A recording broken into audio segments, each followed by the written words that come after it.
Hello and welcome in to another episode of Friar Territory. I'm Kyle Glaser alongside Mike Cameron, here to break down all things San Diego Padres and MLB as a whole. Mike, it's great to see you and be back on with you. Always, Kyle. Thank you. Thank you for having me.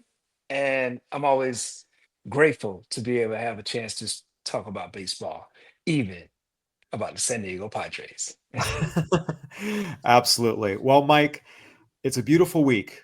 We had the Super Bowl yesterday, saw the Yeah, Eagles completely pound the Chiefs, and with the end of the Super Bowl means the end of football season. It is officially baseball season. Pitchers and catchers have started to report. It's a beautiful time of year. most definitely. Obviously, as a baseball player, we always say baseball season starts right after the NBA All-Star game, which is Valentine's weekend, as always.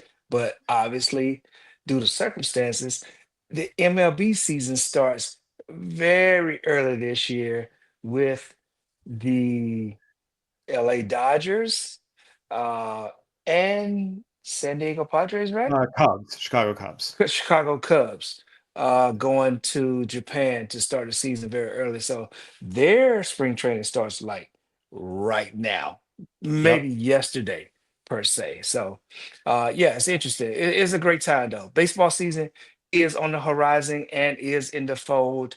And it's a beautiful thing because we know the creative art of baseball has started to begin as of yesterday or today, and it continues all the way into the fall of October/November. Yeah, the season does keep getting longer and longer and longer. I definitely want to talk to you about spring training, some of your favorite spring memories, and what you're looking for out of the Potters in spring training. But first, we have to start with an anniversary. Today is the 25th anniversary of the day Wow. you were traded from the Chicago White Sox, or from the Cincinnati Reds to the Seattle Mariners as Yeah. part of the package for Ken Griffey Jr. Yeah. It, as you say, part of the package, I'm always grateful of this day in particularly. Um, but look, let it be known. It wasn't Brett Tomko going out of center field. It wasn't Jake Myers going to center field. It wasn't Antonio Perez going to center field. It was freaking 2.5 year, third year guy, Mike Cameron, that had to go out and put those cleats on. Yeah, Matter of fact, Griffey gave me those cleats really. to play center field in the new stadium of Safeco Field in Seattle, Washington. We're talking about the pillar in the American League, the pillar of the Seattle Mariners, the guy, the reason why there is a Safeco Field and there wasn't a Kingdome anymore.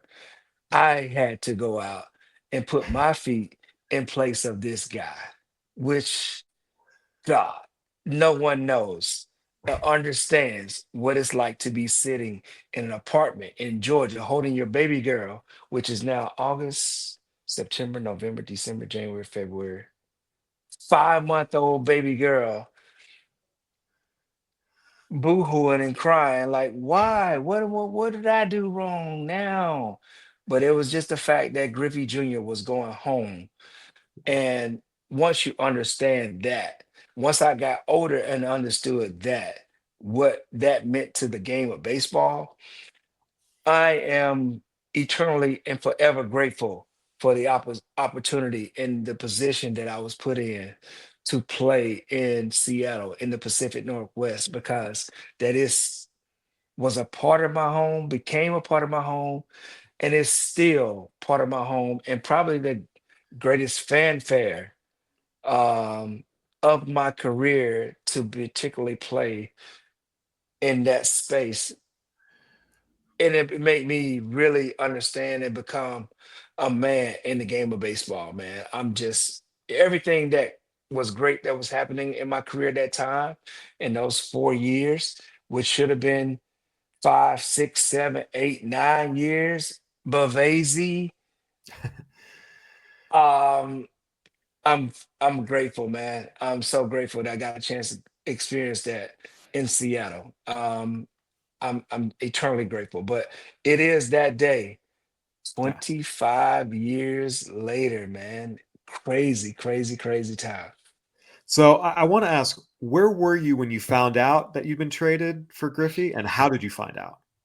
Well, I was home, and obviously I was getting ready to um go to spring training, to go to the hearing of uh when you have the arbitration hearing. I was headed down later that day, and I got a call and said that I was, obviously I knew that there was some talks about the trade, that Griffey was wanting to go home and this is the only place he wants to go. And the trade was really focused around Poker Reese at that time. But now, you know, yeah, it was focused around Poker Reese, but who's gonna play center? And obviously Pat Gillick and Jim Bowden, my good friend Jim Bowden, decided that I needed to be the part of the package. And because Seattle didn't really have a whole lot of control of how things were going. Griffey had most of the control as to how he wanted to do things. It's just that Jim Bowden had to work it out with Pat Gillick to allow it to happen. And man, I was vaulting into a different spectrum, a different perspective of the game. You know, Previously, I just got traded for a guy similar in my fashion, high talent, high ceiling, um, player that allowed us the opportunity to be traded for each other in Paul Konerko from Chicago to Cincinnati. And it worked out good in that situation. And me going to Cincinnati, I was like, man, I finally found a home. This is it. I got like 7, 8 guys, same age as me. We can ball. We just showed the world we can ball. We just won 96 games. Houston, we coming. And then in February, it was all said and done. Like, we can get a little bit better, and we can get one of the, what is it, the 25th century greatest, well, hold on, no, no, no, no. One of the 100th century's greatest players or whatever it is Yeah, one of the in greatest Griffey players of Jr. the 20th century. Yeah. Yeah. Hey, my hat's off. Hey, look, the man wants to go home, and I got to get the hell out of there. So, I had to be the one that needed to be changed out. And look, it was, I'm happy for Griffey Sr. and Griffey Jr.'s family, because Griffey Sr. was my coach Yeah. in Seattle. Um, I mean, look, and the man got a chance to go home. There's never nothing wrong with the opportunity of going home to play in front of the people you grew up with. And that had a chance. And I was the deciding factor in part of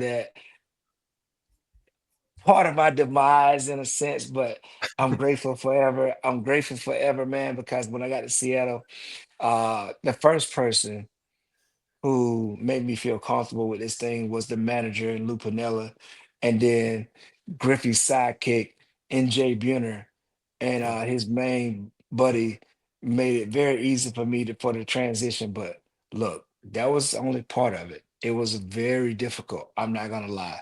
From a personal perspective, from a confidence perspective, just from an emotional perspective, it put me in a situation like. I was the afterthought of the grandioso trade per se. In 20, oh no, no, well, no, 20 nothing. It was 2000. So it made me have a lot of emotional and um a lot of concern. It made me question a lot about my own self, because I can play, but am I gonna play to the level of what the person who just left? Am I gonna play up to the level that the fans have began or known to appreciate? Yeah. Um, there's so many different levels to this thing, Kyle. But I'm forever grateful that I got a chance to go to Seattle, which is now my second home in a sense. Yeah, I mean, you mentioned just huge, huge, huge shoes to fill. I mean, it's Ken Griffey Jr., an icon, one of the best players in the game, if not the best player in the game at the time. And like I said, you were young, you were mid-20s, still Yeah, just yeah. proving yourself. I mean, how did you handle that pressure? I mean, that first spring when you showed up, was it nerves? Was it anxiety? Like all eyes on you? Like how did you handle it? What was it like? Well, it was good. Like Seattle, like I said, I just tweeted this a few minutes ago. I forgot that it was the 10th instead of the 9th, which makes it even worse because, spring training back then started either the day of Valentine's Day or the day after Valentine's Day. Mhm. So, I knew I had like a couple of days where I had to go into this uh I had to go into the arbitration hearing. Yeah. So I had to go down a few days early to get a chance to get that out of the way so I can begin to participate with my club with everything that was, that I needed to get ready for the season or whatever. And when I heard the news, man, it was heartbreaking. It was devastating. I felt like I had already created a bond with the new guys that I got a chance to experience. We just won 96 games. And we just had a lot of things going on. And so yeah, it was a challenge. And then it's like, oh crap. Going to Arizona, my whole ecosystem changed per Yeah. se. Everything changed. And you know, I share a few things here a couple times on Twitter. I've shared a little bit with Mac Prescursion on MLB Network, and we did our little interview. But man, like, we didn't have a lot of things that we have today in the game. We didn't have mental skill coaches. We didn't have um, the handlers that people had to make their life so much better. It was Yeah. just me, my kids at the time, two of them, one being just 5 months born, and my ex-wife, and all of these different aspects that come about in a person's life. So it was just that, and you just ran with it. I had to try to figure out different things. The only thing that happened to me in Seattle that I didn't like at the beginning was like, man, I wore 44, I wore 24 and 44 in Cincinnati. How in the hell did I get number 9 in Seattle? I'm not showing up and put on number 9. I don't know nothing about number 9. And they gave me the 44. I got to Seattle, man. And look, I can't complain at all because from the beginning, Seattle has made it a purpose to make me a part of the the team, the um, Pacific Northwest, all the above. I just had to hold up my end on the bargain and show that I could play, and still dealing with everything that was going on. I held up my end of the bargain, man. I showed up and I played well. I was myself. I sat on the dugout. I signed autographs. I got a chance to shake hands with people. Look. The one thing I can say is there are people named Cameron. I got two first and two first last names, two first names that are named after me today because of just the gesture of being a person, a good person in Yeah. Seattle, man. I can't complain at all. I mean, look, it was beautiful. And so much of my life is evolved around the 4 years that I spent in Seattle. So, and I'm grateful for that, man. I'm forever grateful. I got friends for life. I got people that I know there for life. Um, and look, if I move to Seattle, I'll be more of a household fixture in Seattle, Washington, than I would be in Atlanta, Georgia right now. I mean, so I am just eternally grateful for that situation that took place. And I always told Griffey, I said, man, I tell you what, you screwed up my life. I'm gonna ride your butt I'm gonna ride the coattails of your butt all the way to the Hall of Fame. And sure enough, he made the Hall of Fame. I got the letter. I didn't get no votes, but god damn it, I got the letter. Hey, no, it counts. You had a great career, and obviously that first year in Seattle, gangbusters, made your first All-Star team won No, 115 games. Oh, second so year, second, second year. second year. You're right, Yeah, my yeah, bad. But yeah. 2000, you guys still made the playoffs, still had a real good season. Oh, When for you did you feel like you were accepted? Like, was there a moment when you're like, all right, I'm accepted in Seattle now? well, Kyle, you gotta remember, I made it all the way to the AFC, the ALC, ALS, uh, ALCS, yep, 2000, yep, ALCS championship in 2000. yep, I never made a playoff. I came from the White Sox, and and Cincinnati, who just missed the playoff. Our yep, one game playoff per se, against the New York Mets. But my first year, we made it to the ALCS, man. yep, Like, I'm ecstatic. The first round, I beat my old friends and James Balls and the Ray Durham and the 2000 White Sox, who were like smoking hot, yep. and I did it on my turf in Seattle. Like, who gonna stop me now? Like, I mean, everything's going well. Everything's going well. And I just knew, like, I had a really good year in Seattle, man. I had a great opportunity, and it was a new stadium. There was a lot going on in Seattle at the time.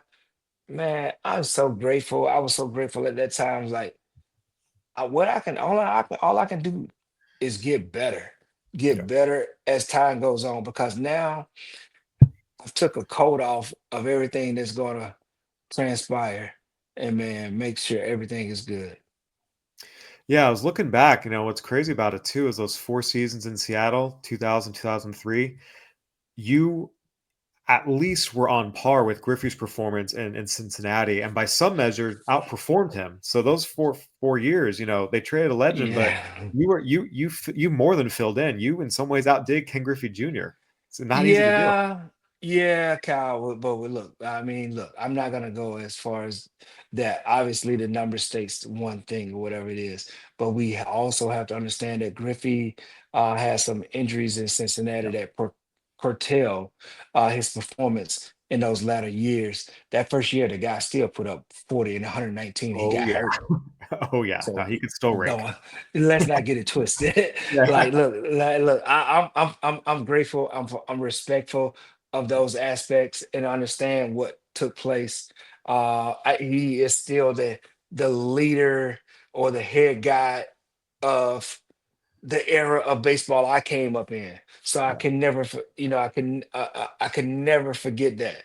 I got a couple of pictures on Instagram where we came back for Jamie Moyer's his Hall of Fame induction, and I told him, I said, dude, I'm riding your coattails to the Hall of Fame, and wherever else we go in this game, because you screwed my life. I'm jumping on his back, and we're both smiling.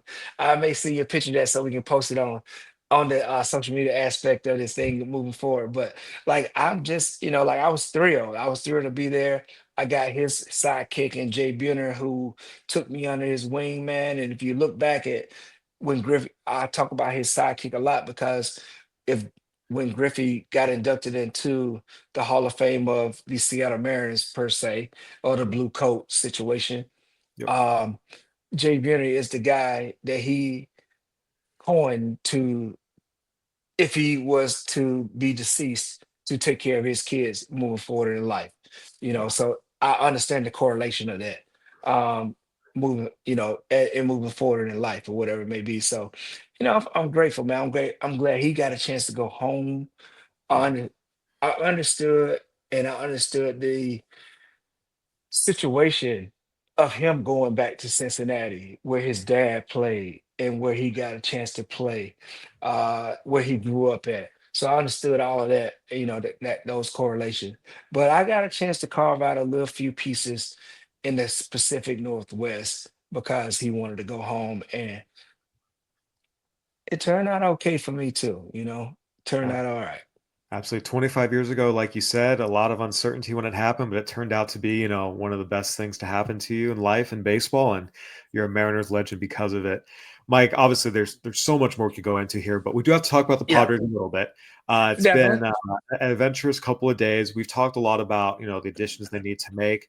They started adding some players over the last few days. They signed Connor Joe, a San Diego native, to come back home. And most significantly, from a name perspective, they signed Jason Heyward. Jason Heyward's obviously a tremendously respected veteran who is, a clubhouse presence that just, he demands, he has so much authority because of everything he's accomplished in the game. You and I talked about Jerks and Profar leaving and what he meant in that clubhouse and, what that loss is. Jason Heyward to me is a very different kind of leader. Profar is a guy who's more like always smiling, loose, whereas Jason Hayward's more the guy who's, a little more stoic, but he just radiates authority, get on, and he can help lead a team through something. He's always level. He knows how to be a leader. What do you think the impact of adding Jason Heyward is to this club? And did you like the signing? Definitely. As the Padres continue to search for pieces to fit their roster to get them through a season this year. Jason Hayward is, I felt like, in a sense, myself in my latter years of playing. When I went to Milwaukee, I was one of the oldest veterans with myself. Um, Jason Kendall, Craig Counsell, and some of the guys of that nature. Even a Trevor Hoffman in my second year there. Um, Jason Hayward is the consummate pro. He's probably not going to say a whole lot to the media. He's probably not going to speak out on a whole lot of different aspects. But he's the guy that whispers the guys in ears. That's what I grew up with. Yeah. I grew up with guys whispering, hey, look, you need to do this, you need to do that, da da da da. Where it's not broadcasted in a certain situation. For him to also um, continue to add another um, sector to his game. He gets the opportunity to play in San Diego, which I feel like is a perfect place for a lot of guys to play. Look, I'm gonna pivot and say that my kid got put on waivers or he's on waivers or whatever it may be. And we talked about this last week and he could have been a piece of that. But San Diego right now is a good place for guys to go to kind of like get themselves entrenched to whatever stage they are in their career. San Diego's been known to have brought in many veterans of this particular caliber to proceed to continue their career or also help out and advocate for some of the guys that they also maybe rookies first year, 1 year, 2 year, whatever, and also integrate with some of the veterans that's always been there. I mean, the guy's a World Series champion. He's been a two-time World Series champion now. I must add, if I got to say Yeah. anything, he's been on various playoffs teams. He's been a high regarded prospect that's got in the big league that won the rookie of the year. So there's many different aspects of Jason Hayward's career that he gets a chance to put himself in a situation to help out others in San Diego. And I have no problem with this. Considering that they also brought Connor Joe in, and Yeah. that's where I thought that, it could have been another guy they're gonna put over there. But hey, I understand. Business is business. But we're talking about Jason Hayward and look, the consummate pro, if I have anything to say and more to say, I know his father, I know his younger brother. We're all great friends, and I'm considerably thankful that Jason Hayward gets an opportunity to spend this latter parts of his years being able to help out organizations at this particular point of his career. Yeah, again, last year with the Dodgers, they let him go midway through the year, but I thought he definitely finished on a high note. His last debut with the Dodgers was a go-ahead home run. I was actually there covering that game, and even when they let him go, they talked about just everything he meant in the clubhouse. The impact he had on everyone, veterans, rookies. Finish up the year in Houston. I will be curious to see in terms of on-field production what he's able to give the Padres. There's still some power there, and even though he's older, he's still a good defender.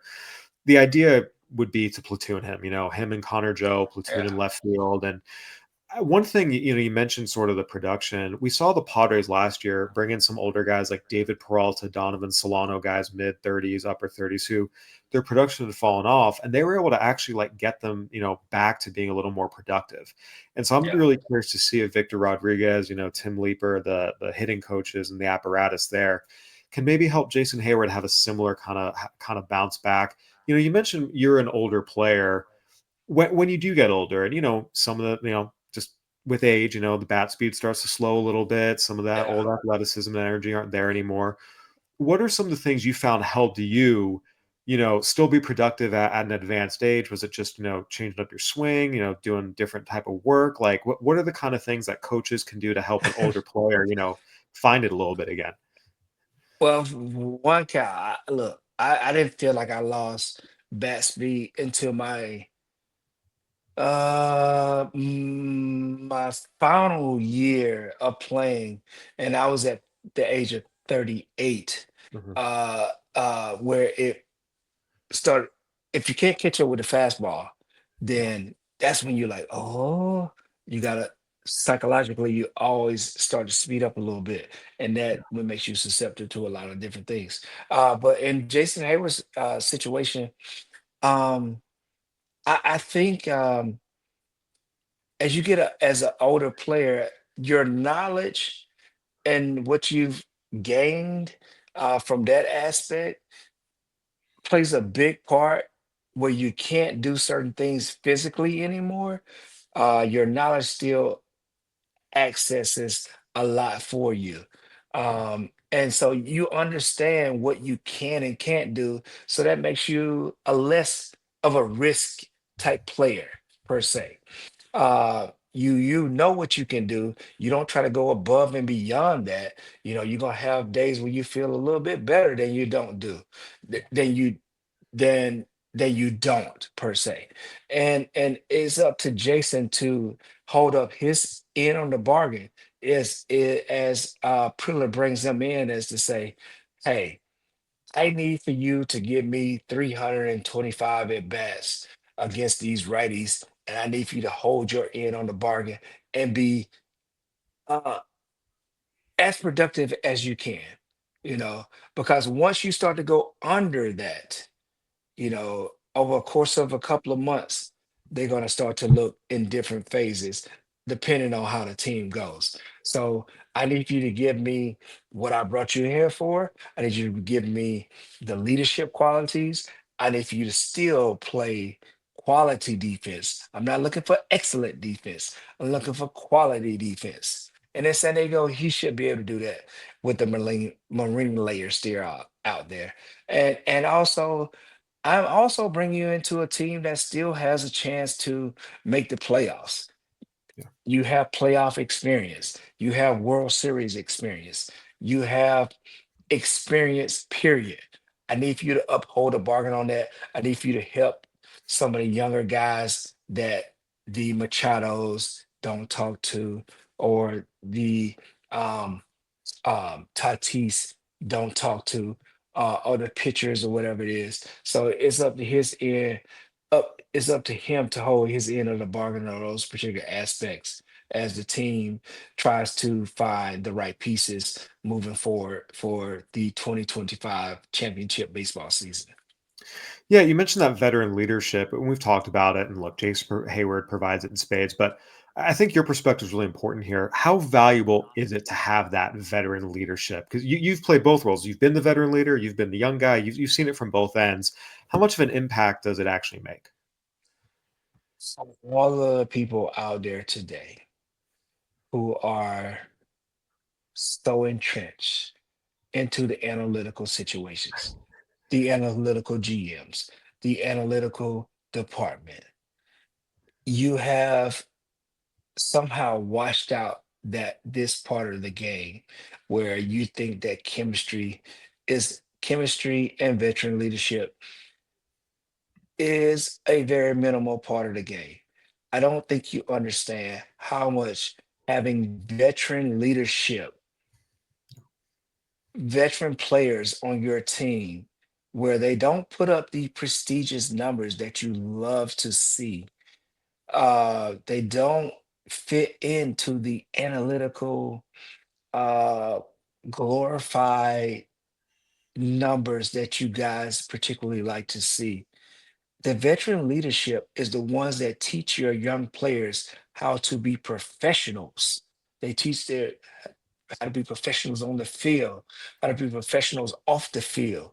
Uh, just really a lot to be a second dad to a lot of these guys in a sense, because it is so much on the job training that you got to have. And it makes it very, very important to have these guys on your team. And you guys are getting in the San Diego Padres a very quality veteran leader who understand these values, coming from LA, going to Houston, played in Chicago, won a championship, onto your team in San Diego. It is by far one of the best things you can have for the younger guys that are not on the roster now, but are going to show up to spring training and get a chance to see this guy and talk to him over the course of their time in big league camp. It's very unequivocally important. Yeah, 1000%. I always kind of chuckle. As I say, when people say, "Oh, chemistry, doesn't matter," I always say that's the biggest sign yet that you've never played baseball, nothing about baseball. Like, tell me you don't know anything about baseball without telling me you don't know anything about baseball. Like, whenever someone says that, chemistry is Yeah. huge, clubhouse dynamics are huge, and it's true in every workplace. Interpersonal dynamics have a huge effect on performance. But with Jason Heyward in particular, there's no question he brings a lot of good things. And I think the other thing too with him is you mentioned the impact on the young players, but I think to bring in veteran leaders, they can help counterbalance maybe some of the shortcomings of other veteran leaders. Because again, different personalities, different guys do different things. And, True. I think with Jason Heyward, what he brings, I've always said this about Manny Machado as a leader. Manny Machado, he rides the emotional wave. And this has been a Padres team that's done that. When things are going great, he's absolutely the center of everything, being a leader, rallying the team, everyone get on my back. But when things go south a little bit, he can get a little bit dour. He can get a little bit Yeah. cranky. That's Yeah. just his personality, and that's fine. Yeah. I think what Jason Heyward brings is there's a little more, again, a little bit more stoic, a little bit more, even keel. He doesn't get too high, doesn't get too low. It's very much like, hey, we got this. Let's go. Focus up. Let's play sharp, whether they're on a 10-game winning streak or a 10-game losing streak. And I think there's a nice balance there. Again, it's a different kind of counterbalance than Jerks and Profar, but it's a Yeah. Yeah. counterbalance Yeah. nonetheless. And I do think there's value there as well, just in the type of leader he is and how it affects even the other veterans on the team. Yeah, so when you have a guy like Manning, you bring another quality veteran in. Manning's going to automatically give him a profound respect because of his resume and where he come from, where he's been. He's been a winner. He understands those type of things. Not so much of a numbers type of deal. Veterans respect veterans because of where they come from and what they've been through, and understanding each other of what's going on. Look, Manny may not show a lot of emotion from a perspective of on the field stuff, but I'm sure he has a lot to do with a lot of things that go on behind the scenes there. He has a lot of responsibility to the San Diego Padres and to the community, the Latino community of the players that are there, and the city of San Diego. So he has a lot of that going on. But when you bring a guy in like Jason, it helps Manny Machado to do his job a lot easier moving forward. Um, and also too is like it's not like they're coming into a situation where it's a total rebuild. Like we Right. got players here, we Yeah. got some guys here, we got some Yeah. guys that can play. Um, we got some guys that maybe that are still of high value, and so it's not like we're just getting ready for a season. We're getting ready to be participate in a championship type of season. And so Jason Hayward, uh, if healthy, can bring a lot of help to Manny Machado. He basically replaces, as you said before, the David Peralta. He's definitely not going to be um, uh, um, um, in the Profar? same exactly. I'm so sorry. Profar is a happy, jovial, happy all the time type of guy. Uh, Jason has those attributes or whatever, but he's more of a serious guy. So he's got a little bit more skin in the game. He has a little bit more time to to be in a more serious space, which obviously helps um, Manny, who doesn't have that same jovial demeanor as you see on TV all the time. So it's going to be good, and they got a good manager, man. I like their manager. Oh yeah. Um, Oh yeah. I love their manager. A guy, who's been in a situation of a per se a winning franchise, a cardinal way, if you Yep. want to say those type of things, and to come to San Diego and have some of those same sentiments to bring to the San Diego Padres and some of the thing that goes on with them, like they got a good situation. Let's not look at this is the end for the San Diego Padres, although they're going through so many outer circle things that are going on, Yeah. with the ownership and with different aspects that are taking place with the big trades or the big signings that's happened in LA. San Diego got a good team that could play baseball given their health going into the 2025 season. No question. This is still a really, really talented team, as we talked about. They had a lot of star power. They just need to round out the roster, and we'll see if Jason Heyward can be a big part of doing that. Mike, before we wrap up, I do want to ask, as you mentioned, this is the time of year you report to, Yeah, pitchers and catchers report, position players a yeah. few days after. What are your favorite memories of spring training, and what was it like for you those first days when you show up at the clubhouse, first days after reporting? As always, I mean, spring training is always about uh the energy of new, the energy of opportunity, Yeah. uh just the the the clubhouse energy, just different things that make you feel good. Going outside with people to work out with, getting an opportunity to compete. There's so many different aspects where it makes you feel like, man, I get a chance to do this again. Like I get a chance to go out and put a uniform on and play baseball out in the sun, whether you're in Florida or you're in Arizona. Obviously, the temperatures affect different places, but majority of the time the sun is out in Florida, the sun is beaming in Arizona. Man, it's just a great opportunity to get with teammates, the camaraderie, just over the course of these next 6 weeks, building into something to carry into a season. The Man, just just the unknown of what's going to take place, and people supposed to uh people who's supposed to win, people who are not winning, people who've been talked about the whole off season, whether they're good or they can't play, they're good, they're supposed to be doing this, that, and the other. Just there's so many different aspects.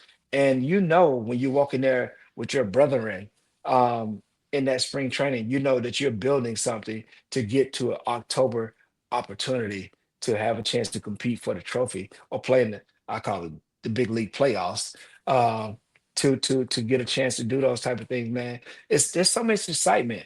It's probably the most relaxed time that you'll see Major League Baseball players in, where families are there, the kids get a chance to come out on the field, get on the grass, man. Put your feet on the grass with the sun beaming down on you. Like there's just so much. There's so much joy in spring training as always, and there's a lot of the other for a lot of different parts of it. But for the most part, man, big league spring training is the best. It's the best. It's the best time for fans. It's the best time for people who have to cover the game, because players are in great spirits in spring training. You Yes. know, other than the people who are trying to make a team, other than the people who are trying to um, uh, who are on the trade market or whatever it may be. But man, it's the greatest time to be a big league baseball player is in spring training, regardless of however you look at it, on all aspects of it. Kyle, I'm forever grateful that I got a chance to do it for 17 times. You know, it's a blessing. And the only thing that's close to it is the first day of the season. Yeah, absolutely. And like you mentioned, I can speak to the journalist side of this. Yeah, spring training is a great time for those of us on the reporting side. Everyone's in a good mood. Everyone wants to talk to us. Like it's everyone's open to talking. It's a good time. So, Yeah, I, definitely. so Definitely. we're happy. I used to use spring training, not from a national aspect, but from a local aspect to really get to understand and know the people who are covering me. Really build a relationship for them. I used to do different things. I used to, like I think I don't know how I did this once. I know this for sure. I used to host an opportunity for all of um the journalists, whether I may see them in a bar or whatever it may be. I may cover all their drinks and their food or whatever it may be.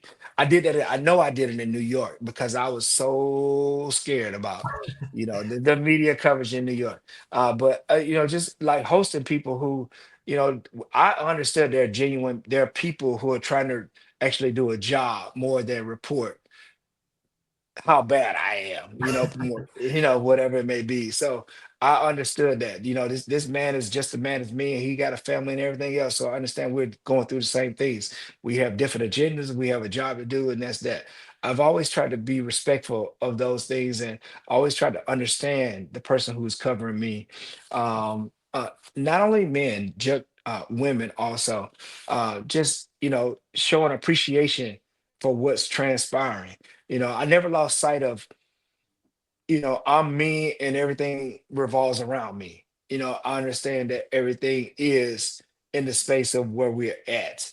And so I always try to be respectful of that. And so I always try to show love in those particular spaces. Maybe some of the young guys today can take note of what I just said.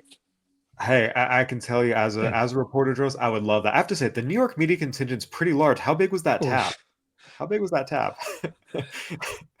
The locally, it's not as bad as you think it is. About 7 or 8 guys. I'm in Port Okay. St. Lucie. I mean, I call it Port St. Lonely, and I call it the home if you need to be hid from the government. And, that's the so that's one of the greatest things or whatever. But like it was great. And to this day, I still can talk to many different people of the media.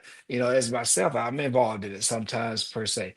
I try to do a good job of making sure that I understand the people who are around me, the people who have to speak upon me, to speak about me on a daily basis. And I think I only had a couple of instances where I had to talk to someone on the side per se as to whatever it may pertain to, because I respected the work that they had to do, and I hope that they try to do the same as what I was trying to do. Absolutely. I'm sure they did. And like I said, it would have been fun had I gotten to cover you, but I was born a few years too late. Nonetheless, Mike, this is it's always Now you're making me feel old, man. I tell you, what the hell? it's all good, brother. All right. Definitely. All right. Well, Uh, Mike, this has been great. Thanks again so much. We appreciate your insight as always. thank you so much, Kyle. Thanks for having me on. Oh, Padre, Friars Nation, listen to the thing, man. Listen to the track. absolutely. Well, once again, this has been another episode of Friar Territory on the Foul Territory Network. Go ahead and give us a review, a like, subscribe on YouTube, Apple, Spotify, whatever platform you're listening, watching on. We'd love to hear from you. For Mike Cameron, I'm Kyle Glaser. Thanks for listening. Have a good one, everybody. Thank